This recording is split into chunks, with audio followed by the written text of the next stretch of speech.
Осы алдында ура қайнапам келеді деп қуанған кезде комментарийларды көріп шок болып едім.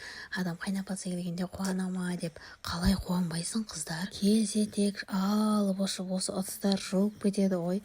Ыдыстар жуып маған мені отырғызып қояды ғой. Мен оларды отырғызып қояйын десем.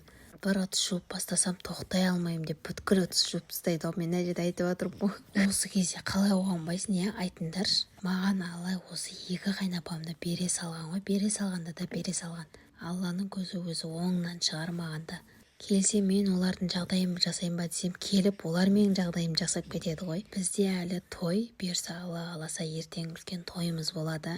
Үйде қонақта қонақ жайлап әйтеуір мына жерде мамаларым ән айтып жатыр, өздері живой дауыстарымен өнерлерін паш етіп жатыр. Зымыраған уақыт алдында ғана уәй әлі бір ай бар деп едік, уже бір күн қалды.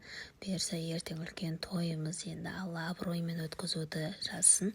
Ал енді осы келесі видеода тойдың видеосын салуды жазсын. Ал осы жерде мен қайнапама ізгі тілектеріңізді жаудыртайын. Ақ тілектеріңізді комментарияға жазып кетіңіздер. Төркінім келді деп еді, мені бөлелерім келіп мені бір қуантып, түнгі 12-де өстіп бөлелерімді ыстық лебізбен, қуанышпен мәз болып, қуанышында шек жоқ. Мынау менің алтындай болған бөлелерім. Бөлемісің, бөлең үшін өлемісің деген осы ғой. Сонау жерден той үшін келіп, бұл кісілерге де бір тілегімді жаудырып, алғысымды білдіріп қояйын осы видео арқылы. Той деп сіздерді де ұмытып кетпейін деп әйтеуір барынша үзбей сіздерге де тойдың қызықтарын әйтеуір үзбей салуға тырысып жатырмын.